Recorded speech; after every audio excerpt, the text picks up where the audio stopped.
The next morning, the ordinary continued, right up to my doing my bus run. I was working part-time as a substitute school bus driver to help pay for graduate school, and afterward making the very ordinary decision to take our minivan to the shop for a small repair. I was sitting in the waiting room talking to a woman from our church. She was writing thank you notes while waiting for her car, when a woman walked in to say she had tried to pick up her daughter at the high school across the street for a dentist appointment, but they wouldn't let her in. The sirens went screaming down the street minutes later. The ordinary had been interrupted, forever interrupted. The messages appeared quickly.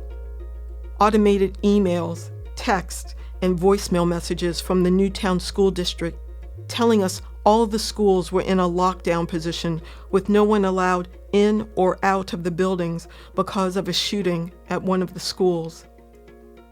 The messages didn't say which school.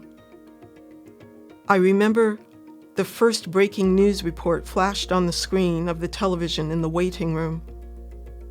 Reports of a teacher shot in the foot. That didn't sound right to me, so I called the school bus depot.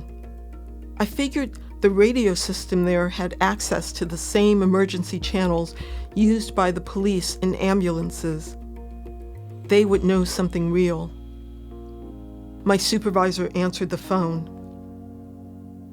"Okay, Sophfronia, stay calm," he said. "The shooting is at Sandy Hook." Suddenly, there it was.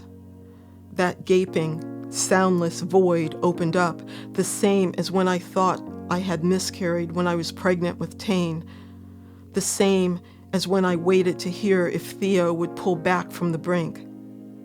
It is an abyss separating the now from what comes next. But this time, I didn't step into it prematurely and start grieving.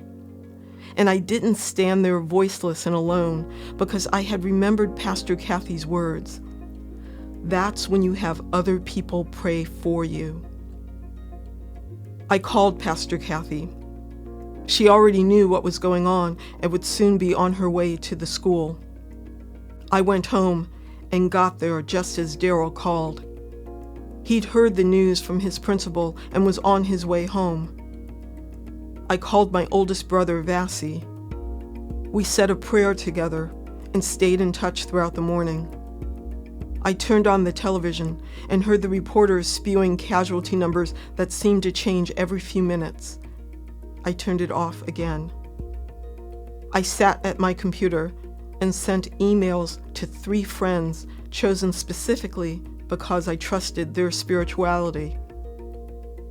There's been some sort of shooting at Tain School. I'm calm, but worried, scared. Place is surrounded by troopers and ambulance people. Roads are packed. Waiting here at home for news. Please, please send prayers. I know Tain must be fine, and all will be well. Then I waited. How did I do that? I know that question because I've heard it many times, and I can only explain it like this. There are many kinds of faith. One kind would have me praying in front of the meditation altar in my office, or asking friends to open that channel of communication with the divine during a moment when I had no voice.